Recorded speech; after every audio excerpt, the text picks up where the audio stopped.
हाय दोस्तों, मैं हूं महेश। आज हम देखेंगे कि टेक्निकल एनालिसिस में किन एक जो लीडिंग इंडिकेटर है वो है RSI, रिलेटिव स्ट्रेंथ इंडेक्स।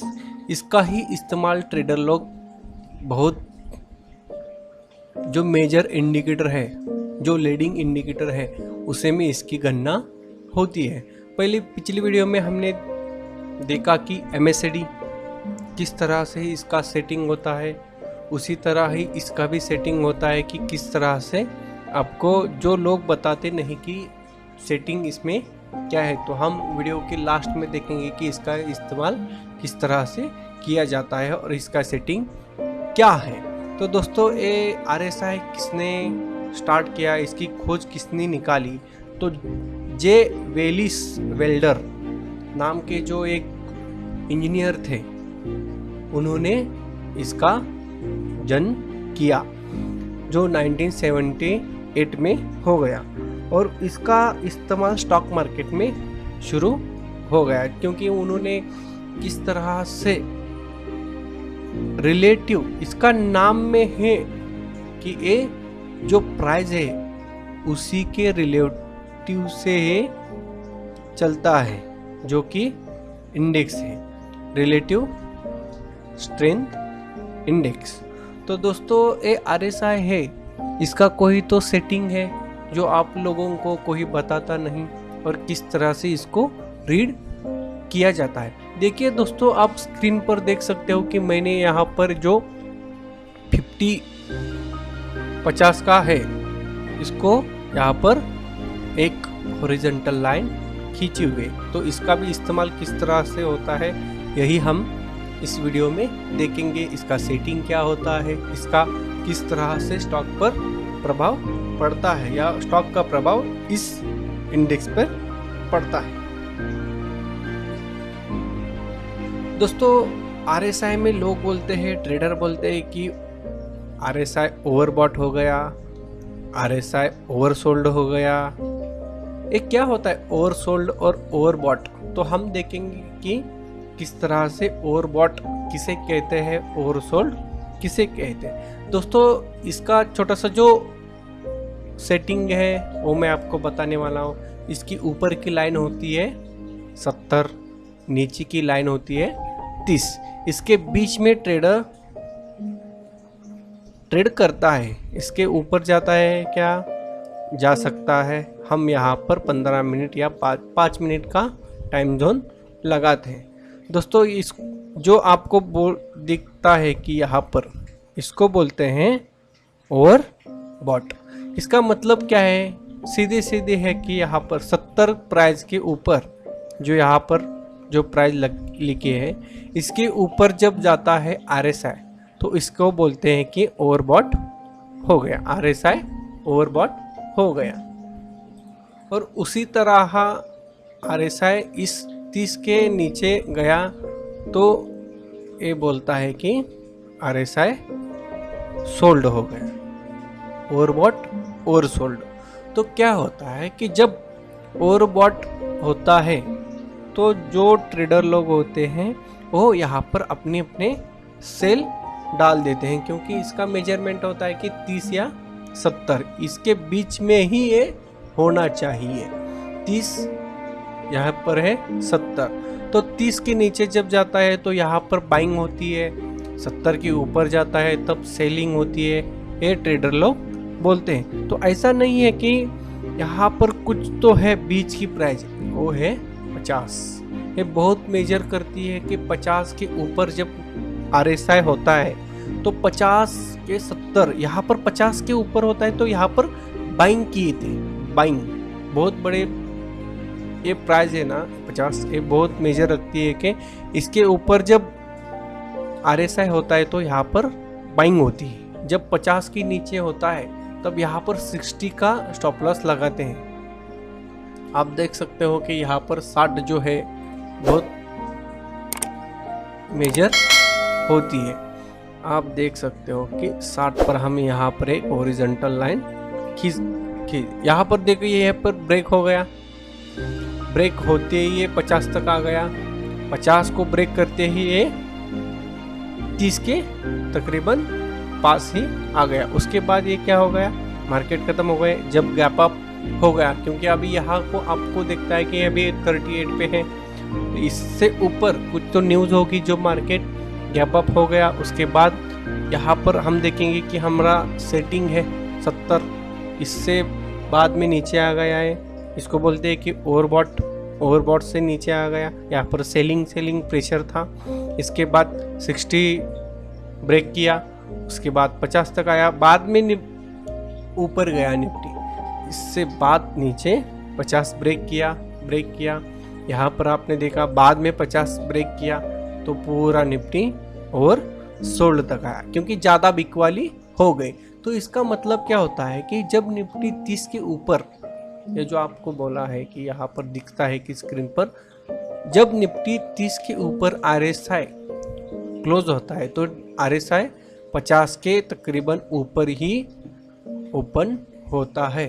तो दोस्तों आप यहाँ पर देखते हैं कि 30 के ऊपर निफ्टी RSI क्लोज हो गया, तो यहाँ पर ओपन हो गया, देख सकते हो यहाँ पर, यानी 60 के ऊपर। यहाँ पर आपको 30, 50, 60 और 70 ये बहुत मेजर पॉइंट है। यहाँ पर हम देखेंगे कि यहाँ पर आपने जब सेटिंग करते हो तो यहाँ पर 14 लेंथ आती है। तो इसको हम सेटिंग के क्या करने वाले हैं कि यहाँ पर हम 21 दिन का डालने वाले हैं। तो क्या होता है, जो मेजरमेंट होता है कि 21 दिन का रिलेटिव स्ट्रेंथ इंडेक्स आता है।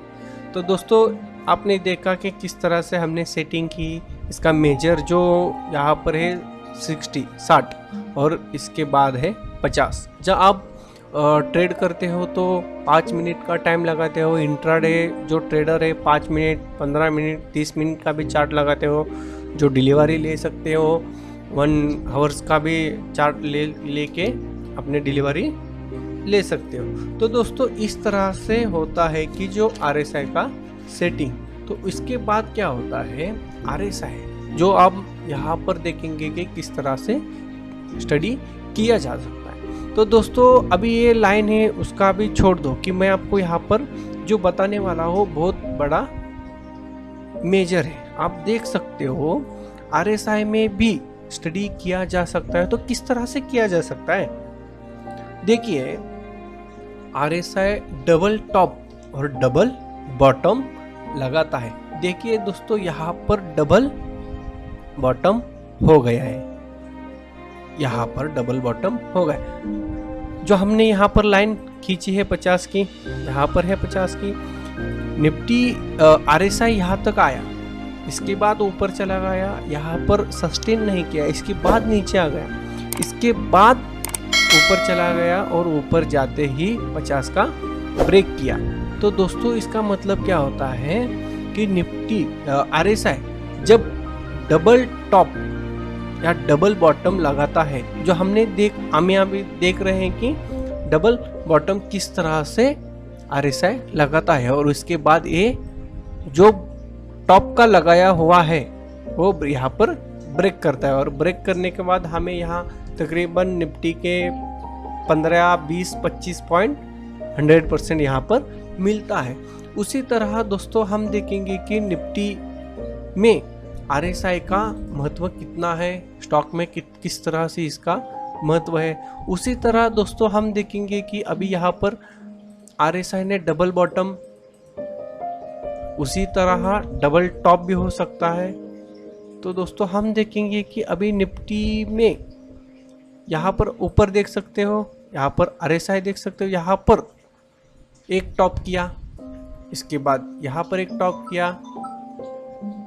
तो हम देखेंगे कि यहाँ से ऊपर RSI यहाँ तक गया, पहले यहाँ था, इसके बाद यहाँ तक गया, क्योंकि यहाँ पर वो सस्टेन नहीं किया, इसके बाद ये नीचे आ गया।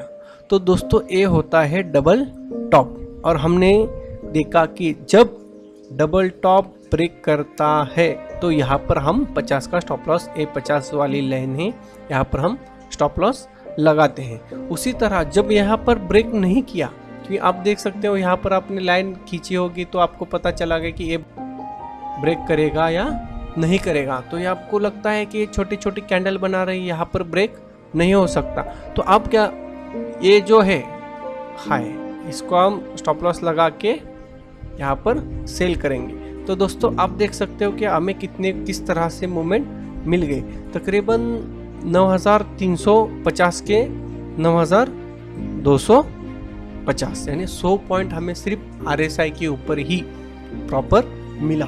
तो दोस्तों यहाँ पर क्या होता है, जब ओवरबॉट या ओवरसोल्ड ऊपर होता है तब ओवर बॉट होता है, और नीचे होता है तो ओवर सोल्ड होता है। यहाँ पर क्या होता है कि सभी लोग यहाँ पर अपना अपना सेल किया हुआ माल यहाँ पर बाय करते हैं, और बाय करने से बाद में वो अपनी पोजीशन बनाते हैं कि प्रॉपर बाय। यहाँ पर सेल हो गया, यहाँ पर बाय हो गए, वो लोग यहाँ से ट्रेडिंग से बाहर हो गए। उसी तरह यहाँ से बाय होंगे, और ये जो टारगेट है ये छोटे लोग लगाएंगे, इसके बाद ये मीडियम लोड ट्रेडर लगाएंगे, और इसके बाद ये टारगेट बड़े बड़े ट्रेडर्स लगाएंगे। तो दोस्तों यही होता है RSI का सेटिंग। इसमें और एक सेटिंग है, जब हम देखेंगे कि बुलिश ट्रेंड, RSI का बुलिश और RSI का बेरिश, हम यहाँ पर हमें दिखता है कि RSI का बेरिश। तो दोस्तों यहाँ पर हम देखेंगे कि इस तरह से इस टाइम जोन पर निफ्टी ने कैंडल रेड बनाई है, और यहाँ पर कुछ ऐसी लेंथ यानी कैंडल बनाई है कि यहाँ से निफ्टी ऊपर नहीं जा रही है। तो दोस्तों यहाँ पर जो बेरिश चार्ट हो रहा है, तो ये सही है क्या नहीं, ये देखने के लिए हम क्रॉस चेक करेंगे कि RSI कितने टाइम जोन पर है। जो मैंने बोला था कि 50 के नीचे जाने से आपको ये 30 आना ही चाहिए, तब आप देख सकते हो कि यहाँ पर हम लाइन खींचेंगे और यहाँ का स्टॉप लॉस लगाएंगे, यहाँ पर सेल करेंगे, तो ये पूरा बेरिश जो व्यू है हमें यहाँ पर सेल और बाय करके मिल सकता है। तो दोस्तों इसका हम फ़ायदा उठाएंगे। इस तरह से होता है RSI का सेटिंग, और यहाँ से किया जाता है सेटिंग। तो दोस्तों हमने अभी यहाँ पर पूरा टोटल RSI का ट्यूटोरियल, सब कुछ, किस महान व्यक्ति ने RSI का खोज निकाला, इसका सेटिंग क्या होता है, टाइम जोन क्या होता है, बुलिश बेरिश डाइवर्जेंस किस तरह से होता है, डबल टॉप RSI में लगते हैं या कैंडल में लगते हैं, कैंडल में लगते हैं तो इसका मीनिंग क्या होता है, RSI में डबल टॉप डबल बॉटम लगता है तो इसका मीनिंग क्या होता है। तो दोस्तों आपको ये वीडियो पसंद आ गई है तो लाइक करो, अपने व्हाट्सएप ग्रुप पे शेयर करो। तो दोस्तों ये हम अभी यहाँ पर सीरीज़ बनाने वाले हैं कि लीडिंग इंडिकेटर, हमने अभी पिछले वीडियो में बताया कि MACD, इसके बाद RSI, अब यहाँ से स्टॉकेस्टिक वॉल्यूम किस तरह से होता है, एक्सपोनेंशियल मूविंग एवरेज किस तरह से कैलकुलेट किए जाते हैं, बुलिंगर के बैंड क्या है, और इसी तरह से हम आपको एक एक इंडिकेटर की पूरी जानकारी एक एक वीडियो में देंगे। तो दोस्तों जय हिंद,